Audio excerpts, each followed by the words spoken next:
At 0214 local time, a critical alert registered. Low observable aerial contacts, identified as Shahed-type uncrewed aerial vehicles, UAVs, approached naval support activity Bahrain. These swept-wing kamikaze platforms, powered by two-stroke engines and carrying substantial explosive payloads, targeted a facility housing approximately 8,000 American personnel. The engagement presented a strategic calculus, a $4 million PAC-3 interceptor against a $30,000 UAV. While technically effective, this cost disparity risked depleting high-value assets. However, the imperative to protect human life necessitated immediate action. PAC-3 missiles, accelerating to Mach 5 within 2 seconds, initiated kinetic intercepts. Their 700-pound non-explosive warheads effectively neutralized the incoming threats, shredding them over the harbor. However, these initial drone waves, far exceeding a dozen units, were ultimately a diversion. Their purpose: to exhaust defensive resources and create an opening for more sophisticated munitions.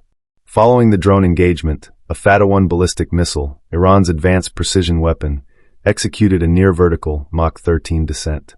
This missile, along with a second, struck base infrastructure, including a service center and a satellite uplink dish.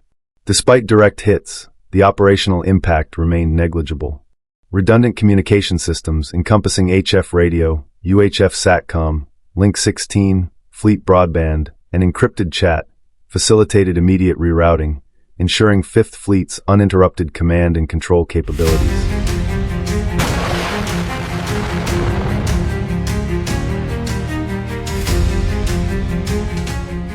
At 0300 local, the Combined Air Operations Center, CAOC, at Al Udeid Air Base, Qatar, registered multiple inbound ballistic missile contacts. Iranian forces launched successive salvos, strategically designed to saturate air defenses. The initial wave traversed the Qatari coastline, followed by further launches before the first impacts, aiming to overwhelm Patriot battery reload cycles. A PAC-3 MSE operator quickly acquired a primary target at 40 miles, analyzing trajectory and impact probability within 2 seconds. The engagement was authorized, and a PAC-3 MSE, an interceptor capable of Mach 5 with advanced steering thrusters, launched. The first intercept occurred at 80,000 feet above Doha, achieving instantaneous destruction of both objects at a combined closure speed exceeding 8,000 mph. For 90 seconds, American interceptors systematically neutralized incoming threats, demonstrating operational proficiency honed by extensive training. Nevertheless, Iranian tactics achieved partial penetration.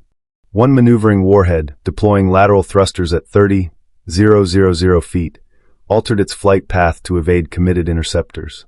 This allowed 2 warheads and a low-flying Shahed drone to breach the perimeter. NN/FPS, 132 early warning radar sustained damage, and a section of the flight line was cratered. However, operational continuity was ensured.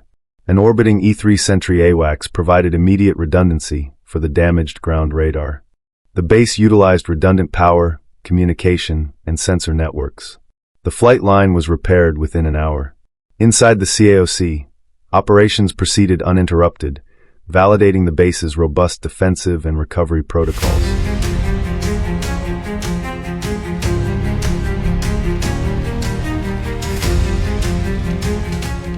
Simultaneously, Kuwait's Ali Al Salem Air Base faced an unprecedented aerial assault. Iranian forces launched 380 inbound ballistic missiles and drones, constituting the most extensive combined barrage any missile defense battery has confronted in modern warfare. Joint Kuwaiti and American Patriot PAC-3 crews initiated operations that established a new benchmark in air defense. An initial Shahab variant ballistic missile was acquired at 35 miles, descending from 60,000 feet at Mach 6. Standard procedure involved launching 2 PAC-3 interceptors, 8 seconds apart. The primary neutralized the warhead at 40,000 feet, the secondary self-destructed. This 2-round per threat expenditure became the operational norm. For 3 continuous hours, Patriot batteries maintained an unrelenting tempo, intercepting every incoming threat. This sustained rate of fire and accuracy, 380 engagements with 0 penetrations, surpassed any peacetime simulation. The Ali Al Salem performance fundamentally recalibrated doctrines on integrated air and missile defense. While operational integrity remained uncompromised, the volume of intercepts generated debris. Shrapnel from high-altitude engagements caused minor injuries in a supply staging area and necessitated runway repairs. A peripheral drone impact near Kuwait International Airport caused minimal disruption. This 380 record underscores a historically perfect defensive outcome, with collateral effects stemming from physical phenomena, not system failure.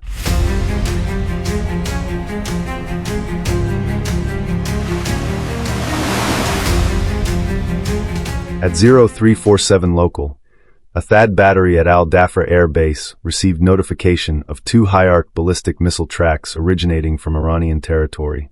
The Terminal High Altitude Area Defense System, a product of 3 decades of development and substantial investment, had demonstrated efficacy over the UAE in 2022 against Houthi ballistic missiles and executed approximately 150 intercepts defending Israel in 2024 to 2025. However, this marked its inaugural engagement defending AU's installation under direct Iranian assault. The battery launched.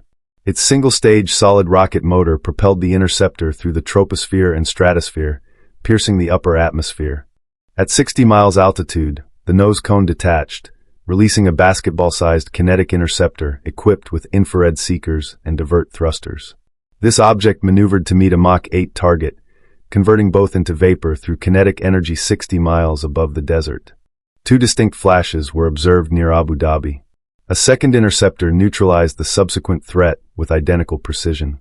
This operation contributed to the interception of over 300 missiles and drones targeting the UAE that night. All munitions aimed at military sites were neutralized, ensuring Al Dhafra Air Base sustained no damage and maintained full operational capacity.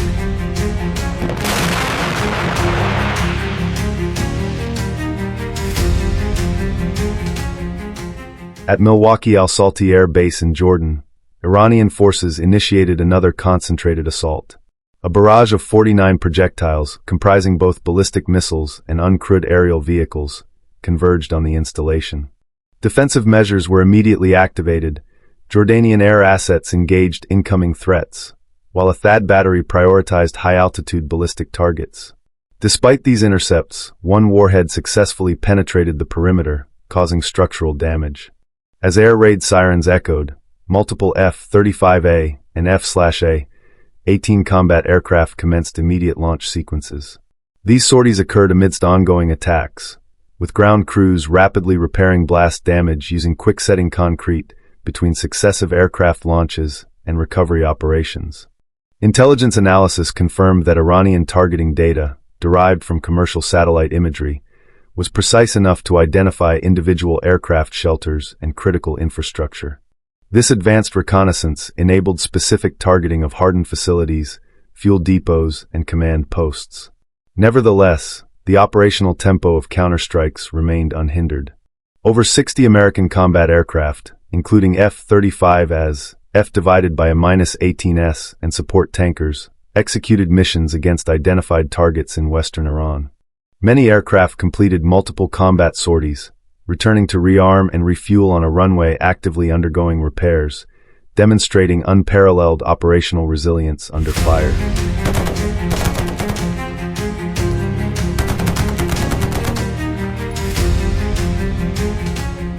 Erbil, Iraq, faced a unique threat profile, characterized by proximity to hostile forces and an engagement window measured in seconds.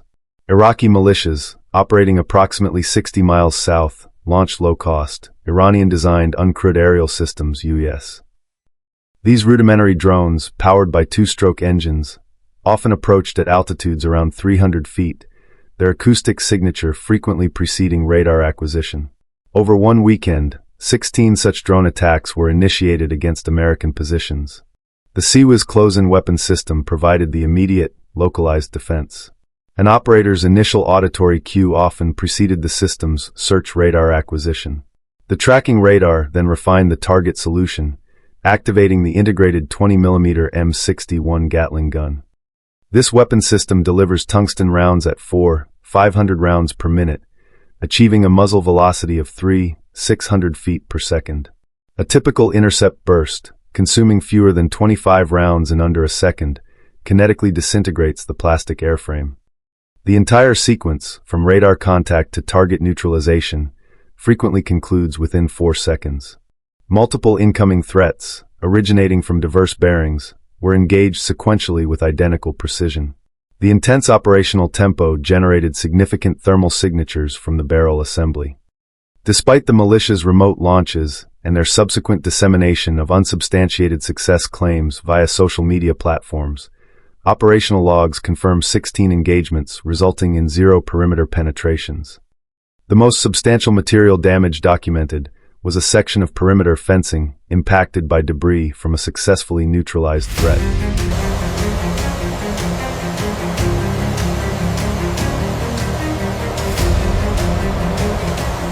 The northern Arabian Sea became a new theater of engagement as Iranian forces launched ballistic missiles targeting Carrier Strike Group 3. The USS Abraham Lincoln executed a rapid evasive turn, a maneuver designed to minimize radar cross-section, while its escorting Aegis destroyers and cruisers established a wide defensive perimeter. Their SPY-1D phased array radars acquired inbound threats well before apogee, calculating precise intercept solutions. The outer defensive layer deployed SM-3 interceptors, achieving exo-atmospheric kinetic kills against incoming warheads at Mach 13, far above the atmosphere. Subsequent waves of threats during atmospheric descent were neutralized by SM-2 missiles. As low-altitude Shahed drones attempted to penetrate radar coverage, the Lincoln's rolling airframe missile, RAM, system engaged, successfully intercepting these targets at close range. Every Iranian projectile was neutralized. No weapon reached its intended target. Within 15 minutes of the final intercept, the Lincoln's flight deck transformed. A full complement of combat aircraft, including Super Hornets and Growlers, launched in rapid succession. Laden with JDM precision-guided munitions, these aircraft initiated retaliatory strikes against identified IRGC underground command bunkers within Iranian territory, converting a defensive stand into an immediate, overwhelming offensive response.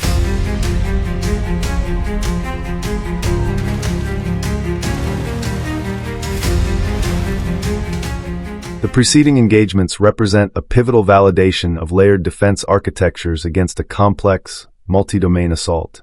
While hundreds of incoming threats were neutralized, preventing widespread devastation and mass casualties, the strategic implications extend beyond immediate kinetic outcomes.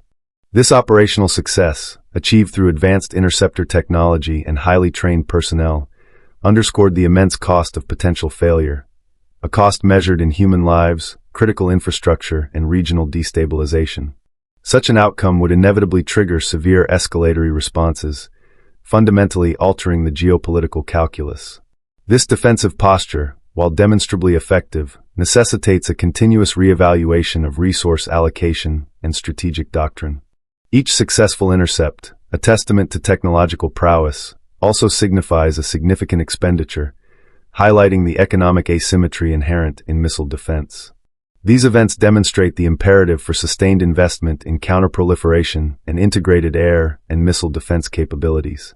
They also serve as a stark reminder that while immediate threats can be contained, the underlying geopolitical tensions demand constant analytical scrutiny, adaptive diplomatic strategies, and robust military readiness to maintain regional security and deter future aggression, thereby shaping the future trajectory of international relations.